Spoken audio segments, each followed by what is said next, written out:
Holy cow, guys. We have a lot going on right now.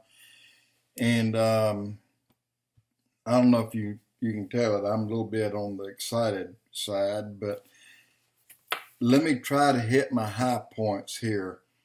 And I'm going to come down to what we're looking at here in our country in by Thursday night. Zechariah chapter 12, Isaiah chapter 17, Ezekiel chapter 38. What is this? Well, you have the destruction of Damascus. You have an alignment of nations. And you have Ezekiel 38-39 war when these nations attack Israel. This is when God's fury is thrown up in his face. And he will fight that battle. So let's get to this point. And as we see these things lining up today, right now, and it's like, well, J.D. FARGE said on September 9th, it's kind of at the point of no return today. He said that on Prophecy Update on September 9th. And you've gone beyond the point where you can turn around or stop. It's like taking off with an airplane. When you get so far down the runway, you've committed and you can't stop. You got to go, whether you're ready or not. And this is kind of where they are right now in the Middle East, the alignment of these nations. And we've contributed to part of that, and I'll tell you how in just a moment. But during that, remember me saying that, but also Jesus said, "Behold, I come quickly." That's clear. He said, "Behold, I come quickly." We need to be watching all the time. And right now is one of those times. So why the ramp up in the Middle East? It's not Israel. Israel just defending themselves. But they stand ready. The Marines, U.S. Marines, live fire, air assault into the Syrian desert in a strong message to Russia on Friday, on September 7th.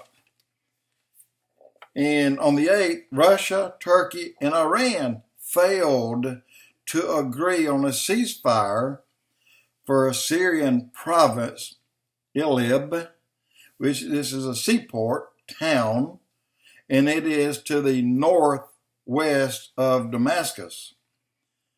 And I guess the seaport is Russia's interest, but at the same time, Russia's pounding the crap out of them right now. And Idlib, I wrote it down wrong, I can tell you that now, but if you go IDLIB, that's it. And but they're pounding it. Why are they doing this? Well, there's a reason for that. But do you think that the Christians in the Middle East wants the church to be called home? You know they do. Look what they're going through right now. And they're just from Africa all the way to the Middle East and other countries, Asian countries. They're killing Christians. They're burning and destroying churches. So has a fire been lit? Israel alone also halts the Iranian stronghold, which Iran tried to get against Israel. Well, why did that happen? If you remember, United States, Donald Trump, our president, pulled some funds, like $150 billion worth of funds, right out from under Iran. And so Trump told the U.S. Jews, one, I will not give the Palestinians aid until they make a deal with Israel. So this is a big statement. this says, well, there must be peace with Israel on the horizon. Trump also said Iran's hurting so badly since the $150 billion was taken away. Well, now Iran hurts, and it makes them very desperate when they hurt like this. Remember, the Jewish New Year, we're going on still, just began. That's prophecy fulfilled. The Feast of Trumpets, they sounded Sunday night, Sunday p.m., because they saw that the new moon has to have a witness and has to have a second witness, and then they can sound the trump, and the trump sounded. Rosh Hashanah, Jewish New Year, trump, no more will we, the United States, pay for peace. He said those days are over. We've always paid to the piper for the peace. We've always done that. Now, let me go and tell you something else that just happened. And I'm sure a lot of you know about that. On September the 5th, what happened? Well, the red heifer, without spot, without blemish, was born. Let me tell you how important that is. This will be only the third one in history since Moses. Did you know that? Red heifer, born September the 5th. And when I say make sure it's very healthy, because you don't give God bad fruit. You don't give God what's left of that you're going to give him. The 10% you give him is the cream of the crop off the top. You give him your best. You don't give him bad fruit. So this red heifer, if it's sickly, you can't speed up the process and offer this thing up, because that would be a terrible, terrible mistake. So, here we go. The birth of red heifer has to be used as a burnt offering in place of Jesus. Remember, the Orthodox Jews, they are still Orthodox Jews. They are still the old guys that believe in the Old Testament, not the New. They still adhere to the first 5 books of the Old Testament. That's where they go. That's where they end. And that's where they are. They've not acknowledged Jesus, but they still adhere to and have been waiting for this red heifer for a very long time. And it's here. It paves the way to reestablishing of the temple service. Red heifer is prophecy. If you go to Numbers, book of Numbers 19, there's the whole history of the red heifer right there. Jesus' blood has already dripped, and we know it. A few people know it. A lot of people don't know it, but already dripped on the right side of the Ark of the Covenant. When there was a great earthquake and the cross Jesus was hanging on, his blood went down into the cracks of that rock on Golgotha, and it seeped down. And then when he died, there was another great earthquake, and it sealed those rocks. So not even water could get down in there, but the blood was preserved, and it dripped on the Ark of the Covenant that was 40 feet down. I think it's 40, maybe it was 20. Now, the red heifer, you know what? I think I got that somewhere else. I think I let J.D. Farg tell you this. I'm not sure if I can, but if I can get to it, I'd love for him to tell you these things. Let me try that. But I'll tell you quickly, the red heifer, the blood had to be sprinkled 7 times outside the city gates to the north. And while the second priest, Eleazar, looked on, he had to witness it, he had to see it. Well, the blood of Jesus was shed also from 7 places, 7 times on his body outside the city gates where Golgotha is, where he was crucified. And who overlooked it? God watched as the second person of the Trinity died. Ashes of the red heifer has to be used in order to be cleansed.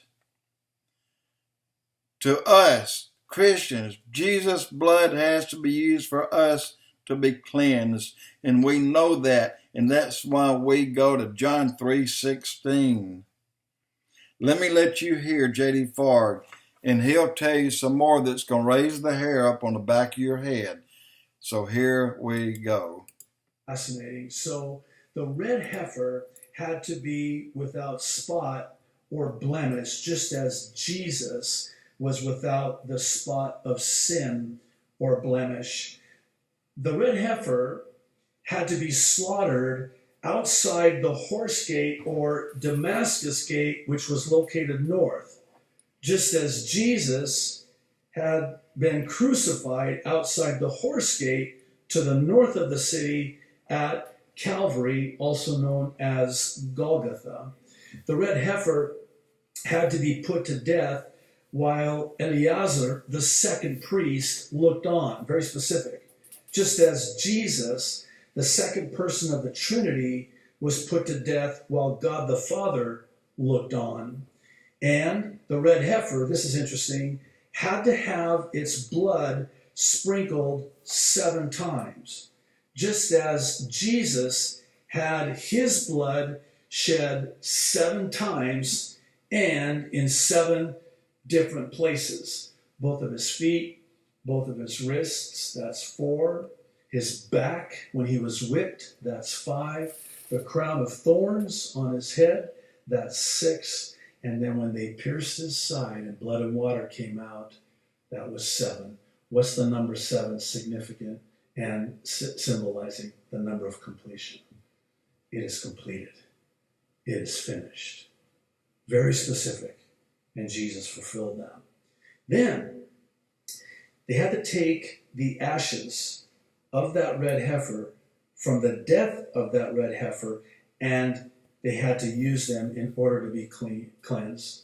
And so too, Jesus offers us forgiveness in his death on the cross in order for us to be cleansed. He fulfills the prophecy of and the type of the red heifer.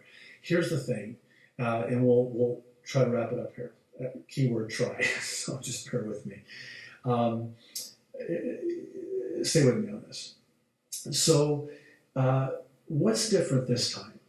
Okay, I mean, there's been red heifers over the years that qualified until they, showed up with a blemish or a spot. What's different this time? Oh, what's different this time is Russia, Iran, Turkey are in Syria. Damascus is on the cusp of becoming a ruinous heap. A peace deal that was heretofore unreachable seems more plausible today than it ever has. The rebuilding of the temple is, at the ready as far as the Jews are concerned. And now, this last week, the Temple Institute certifies this red heifer.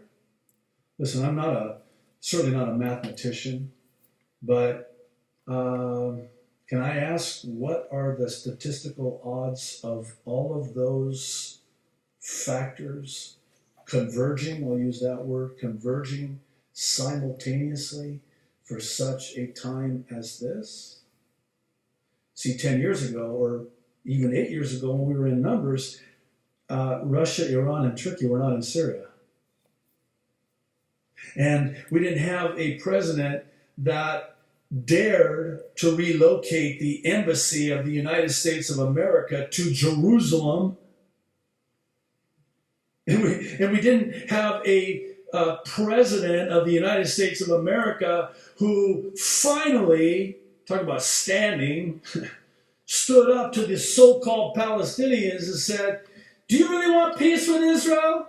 Well, first of all, we're going to take Jerusalem off the table. How about that? And oh, by the way, all those millions of dollars that never get to the people, no more.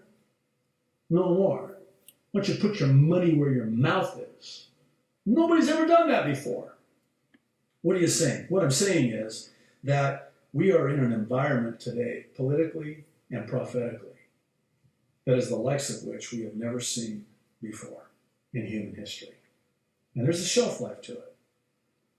I would argue that it's not really likely that everything that is in place now will remain in place years from now.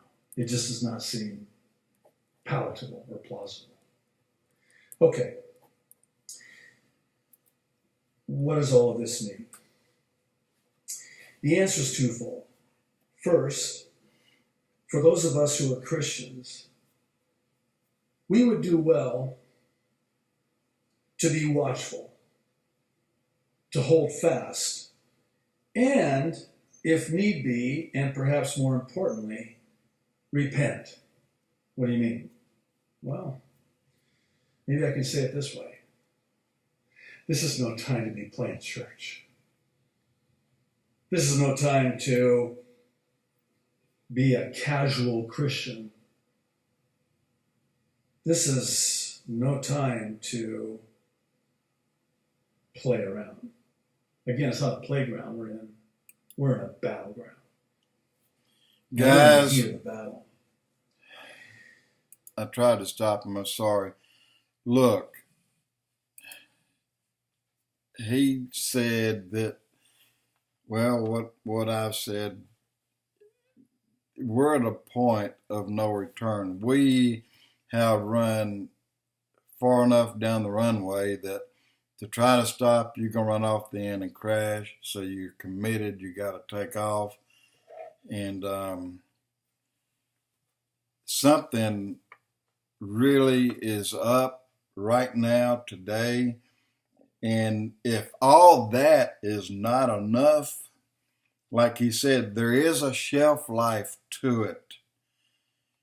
And I think the shelf life, he may be referring back to the red heifer. But if all this is not enough, we are sitting here right now staring down 3 hurricanes. One just entered the Gulf again from Cuba. We don't know what it's going to do. We have one that's on the tail of Florence, but we have Florence that they're saying looks like will be a Category 5 when it hits around the Carolinas.